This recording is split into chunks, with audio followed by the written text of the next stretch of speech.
猎物，却是没能杀人的寒风。老师，对不住了，这次也连累您了。Selamat datang di animasi Donghua Spoiler. Om dan Tante, jangan lupa seruput kopinya, kencangkan sabuk pengaman, mari kita mulai. Pada awal episode diceritakan bahwa Shoyan memasuki pagoda emas untuk berlatih dua teknik yang baru saja didapatkan.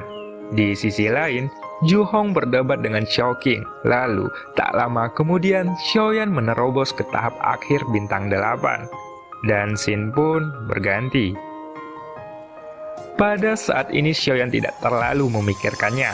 Lagi pula, keberadaan sosok seperti itu akan mudah untuk berbicara omong kosong dengan serius. Kebenaran dari apa yang dikatakan senior itu seharusnya tidak mempertanyakan tempat ini. Jika tempat ini salah, bagaimana aku bisa memasuki petaka itu? Gumam Shoyan di dalam hatinya. Shoyan menunjukkan ekspresi yang cukup bingung, dan dia membuat penilaian di tempat ini berdasarkan pemikirannya serta pengalamannya sendiri. Tapi kebenaran di mulutnya pasti memiliki arti yang sebenarnya, dan aku tidak bisa memahaminya untuk sekarang. Gumam Shoyan kembali.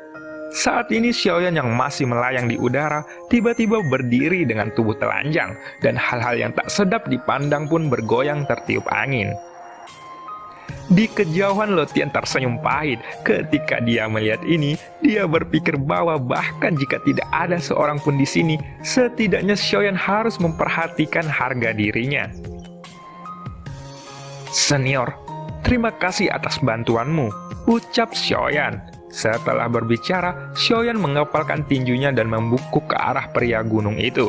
Dan pada saat yang sama, sebuah suara datang dari arah gunung itu. Aku sarankan untuk mengenakan pakaianmu terlebih dahulu. Sulit untuk mengatakan bahwa ada lelaki tua aneh yang menatapmu di sini, ucap Xiao Qing.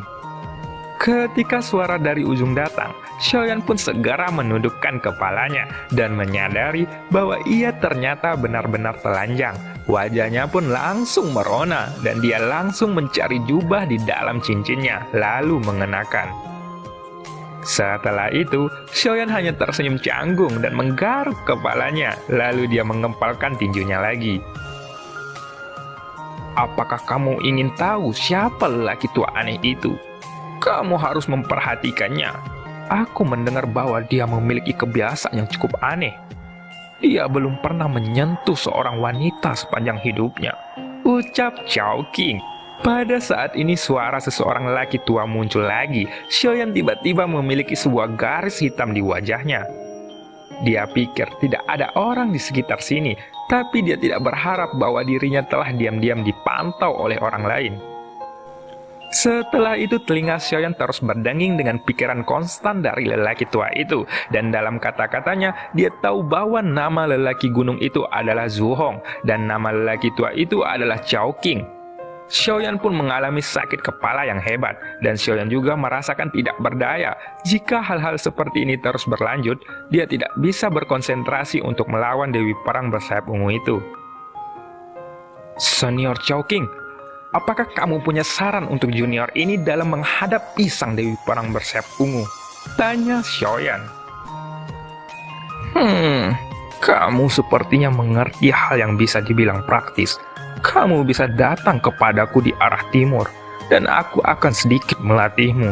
Bukan masalah besar untuk mengalahkan Dewi Perang bersayap ungu itu, ucap Xiao Qing sambil tertawa diam. Tunggu dulu. Melihat bahwa aku sudah memberimu saran yang cukup banyak, semua orang lebih masuk akal daripada dia, ucap Zhu Hong. Bukankah kamu tidak punya otak? Tetapi kenapa kamu masih berpikir bahwa kamu ini sangatlah pintar? Arti yang mendasar kata-katanya adalah untuk memberitahumu untuk tutup mulut dan hidup begitu lama dengan sia-sia, ucap Zhu Hong kembali. Suara Zhu Hong datang dengan perlahan, dan Shoyan tersenyum pahit ketika dia mendengar ini. Dalam kata-kata Zhuhong barusan, makna bawah sadarnya memang sama. Pada saat yang sama ketika Chowking akan marah, suara-suara di sekitarnya berhenti dengan tiba-tiba, dan dunia akhirnya menjadi tenang kembali. Xiaoyan pun merasa sangat bingung, dan dia berpikir bahwa Zhuhong adalah orang yang menghalangi suara Chowking dari Xiaoyan. Setelah suasana tenang, mata Xiaoyan perlahan beralih ke sisi yang jauh. Di sana, sang Dewi Perang bersiap ungu sebelumnya sudah membunuh Xiaoyan, dan dia kembali ke lautan ungu. Dibandingkan dengan Dewi bersayap hitam, Xiaoyan langsung mengalami kematian kali ini. Tetapi setelah tubuh fisiknya dihancurkan, ia mendapatkan kesempatan untuk berkultivasi. Meskipun aku sudah menguasai 13 pembunuh dewa dan 9 gerak sayap pembunuh, kemungkinan mengalahkan Dewi Perang bersayap ungu itu masih kurang dari 30%, ucap Xiaoyan sambil tersenyum masam. Dengan pemahaman dari keterampilan bertarung, Xiaoyan hanya bisa melawan Dewi Perang bersayap ungu itu di gerbang hijau.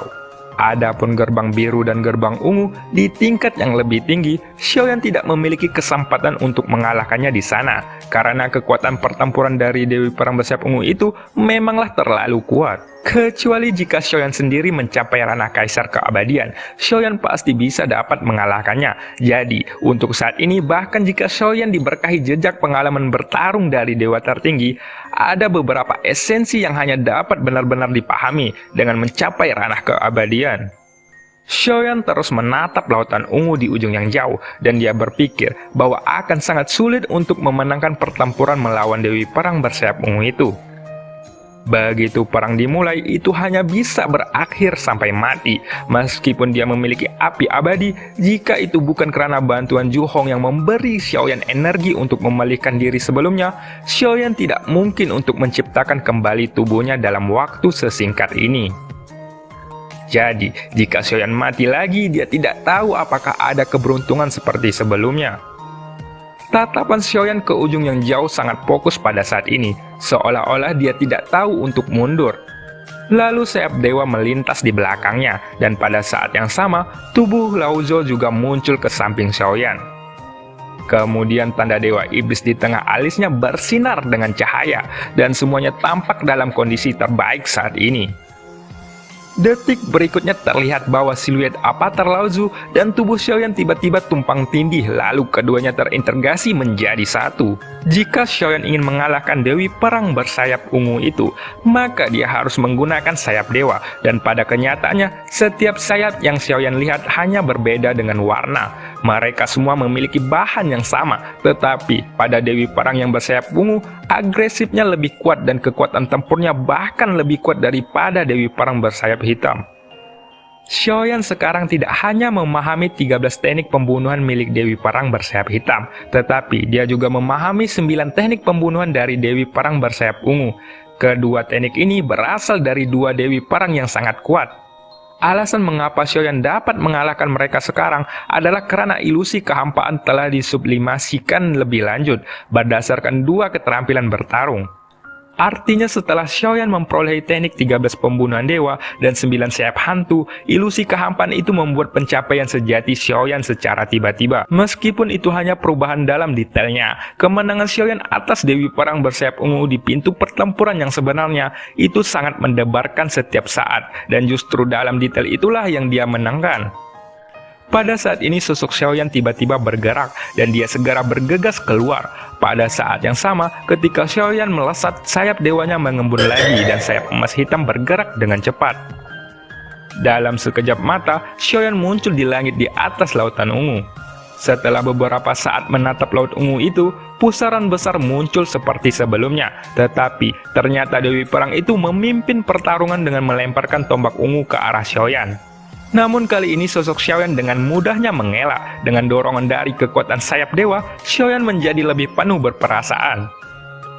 Pada saat yang sama, Xiaoyan langsung mengulurkan telapak tangannya dan dia meraih tombak ungu itu.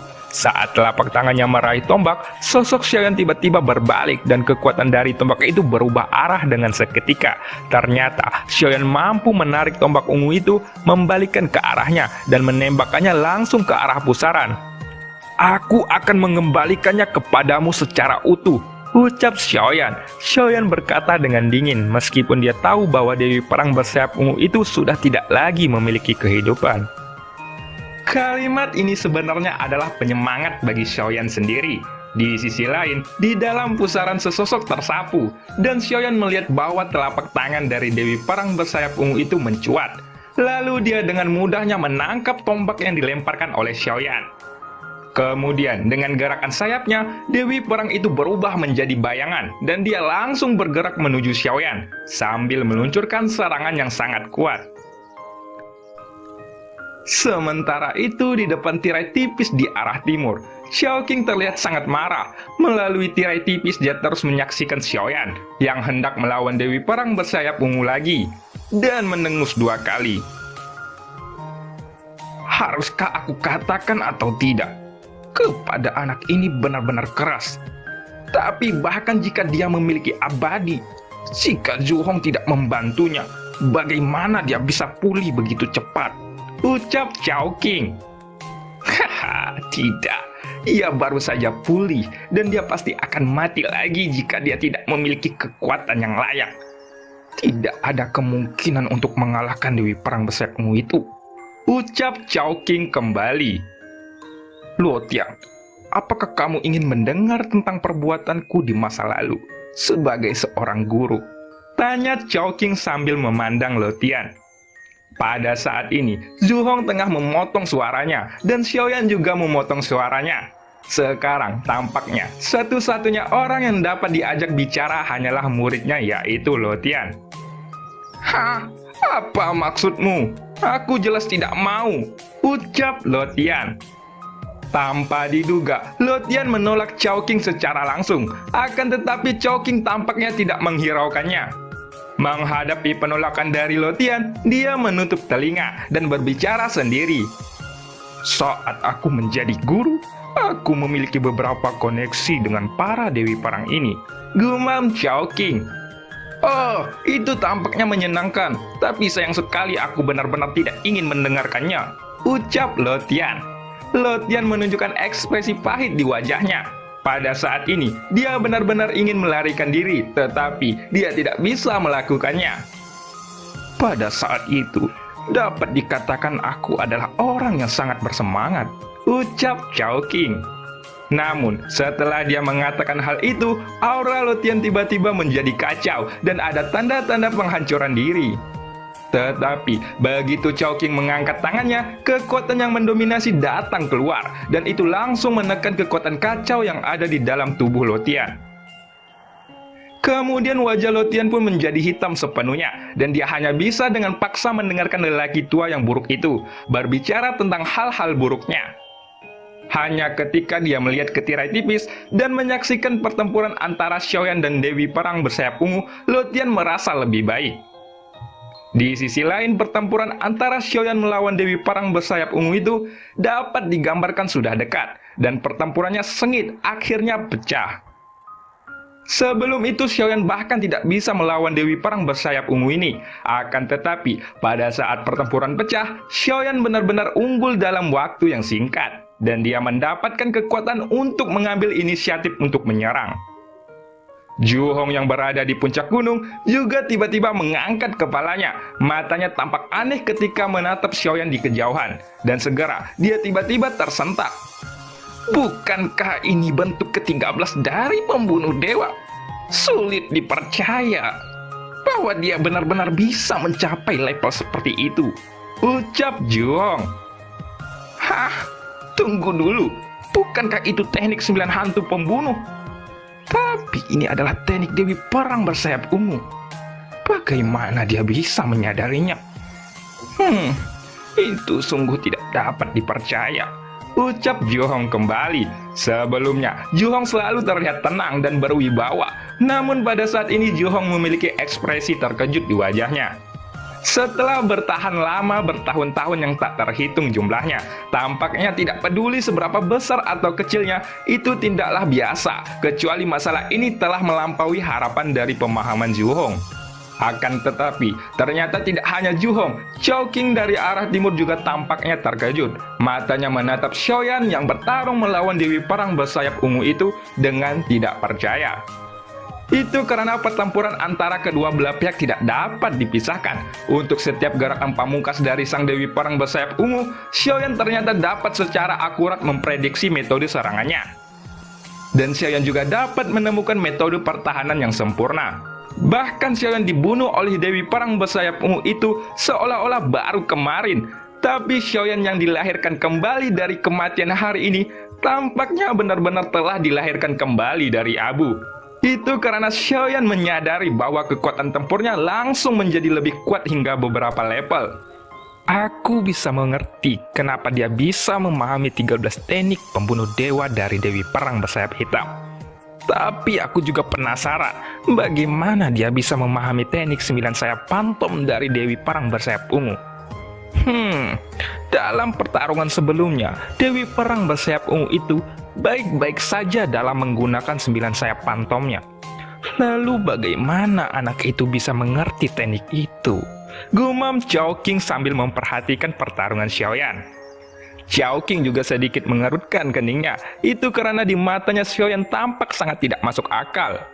Selain itu, Xiaoyan menghabiskan beberapa tahun terakhir untuk membentuk kembali tubuhnya sendiri. Dan apa yang dilihat dari luar, Xiaoyan yang tidak melakukan kultivasi apapun selain melakukannya. Namun Xiaoyan mampu memahami 13 teknik pembunuh dewa dengan lebih sempurna, yang bahkan lebih kuat daripada Dewi Perang bersayap hitam. Selain itu, dia juga bisa sepenuhnya mengendalikan teknik 9 sayap pantom dari Dewi Perang bersayap ungu.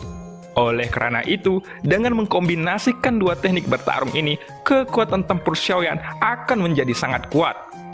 Jika Dewi Perang yang dilawan Xiaoyan belum mencapai tingkat keabadian, sepertinya dia akan dikalahkan oleh Xiaoyan sejak lama.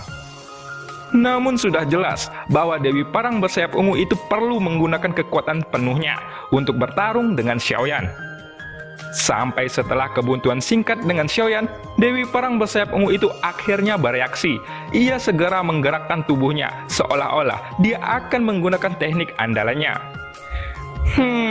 Apakah kamu menggunakan 9 sayap pantom pembunuhmu? Ucap Xiaoyan sambil menatap Dewi Perang itu. Melihat adegan ini, tubuh Xiaoyan juga seperti Dewi Perang bersayap ungu. Saat terbang di udara, ada ritme khusus dan itu akan tersapu 9 kali. Setiap ritme tersapu, kekuatannya akan lebih kuat. Teknik 9 sayap pantom pembunuh memanglah sangat kuat. Tapi ini adalah satu-satunya kesempatan untukku mengalahkan Dewi Perang bersayap ungu itu. Gumam Xiaoyan sambil menyipitkan matanya.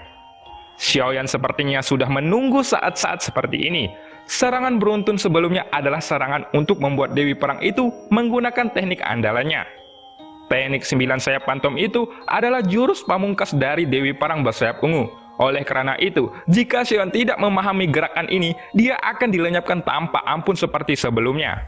Tetapi untuk Xiaoyan saat ini, yang juga bisa menggunakan teknik itu, ia tahu bahwa teknik yang tampaknya kuat ini sebenarnya memiliki kekurangan.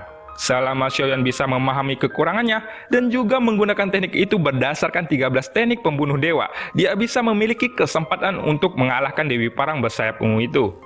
Pada saat ini sayap Dewi Perang bersayap ungu bergetar dan sosoknya berubah menjadi bayangan. Bayangan pertama ini adalah ilusi bayangan. Kemudian dia menyapu Xiaoyan dengan serangan yang sangat ganas. Pada saat yang sama, Xiaoyan juga menggunakan gerakan yang sama persis dengannya, dan sosoknya juga berubah menjadi bayangan dengan menggunakan kekuatan dari sayap Dewi Perang itu. Ini keduanya menggunakan sayap Dewi Perang sebagai sarana untuk melakukan serangan. Ketika mereka bertabrakan dengan cara yang sama, jika tekniknya sama, kekuatan serangan yang dihasilkan akan sama juga. Jadi, perbedaannya hanya terletak pada kekuatan dari kedua belah pihak. Tentu saja, pada titik ini tidak ada keraguan bahwa Dewi Perang bersayap ungu itu pernah mencapai keabadian dan kekuatannya melebihi Xiaoyan. Dengan metode serangan yang sama persis ini, masih ada perbedaan dalam kekuatan Xiaoyan. Tetapi, itu bukan perbedaan dalam kekuatan penghancur. Jadi, Xiaoyan di dalam pertarungan ini, dia sedang menunggu kesempatan untuk membalikkan keadaan. Ini saatnya, domain bayan, keluarlah, ucap Xiaoyan. Xiaoyan tiba-tiba mendengus pelan, dan kemudian api putih langsung menyelimuti daerah sekitarnya. 7 pukulan pembunuh dewa, Ucap Xiaoyan kembali, domain Bayan mampu menghilangkan kesadaran dari Dewi Perang bersayap ungu itu. Dan pada saat inilah, Xiaoyan bisa mendaratkan tinjunya di dada Dewi Perang itu. Ketika Dewi Perang bersayap ungu bereaksi, jelas ia sudah terlambat dan sosoknya langsung terpental ke belakang sejauh beberapa puluh meter sebelum dia bisa menstabilkan tubuhnya secara perlahan. Tampaknya keadaan ini sama seperti Dewi Perang bersayap hitam sebelumnya. Selama Xiaoyan bisa mengenainya, ia bisa memenangkan pertarungan ini. Kali ini Dewi Perang bersayap ungu yang berada di ujung yang jauh tidak bergerak lagi. Sosoknya perlahan menghilang dan hanya meninggalkan armor bagian dalamnya. Dan cerita pun berakhir. Sampai jumpa di episode selanjutnya. Pak Anjang cari rumput pakai topi. Jangan lupa seruput kopi.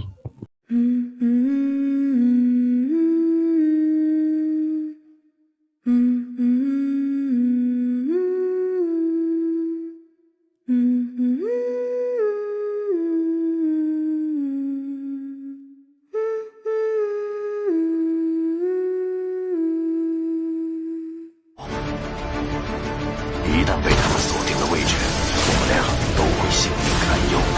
所有的隐忍，只为了这一天，我已经等待了太久。今天若是你能够安然无恙地走下擂台，萧炎从此不再踏进迦南学院半步。他迟早会发现的，既然如此，就给他一个惊喜吧。今天我不会让你们两人彻底的闭上嘴。就算他还活着，你们之间也绝不可能。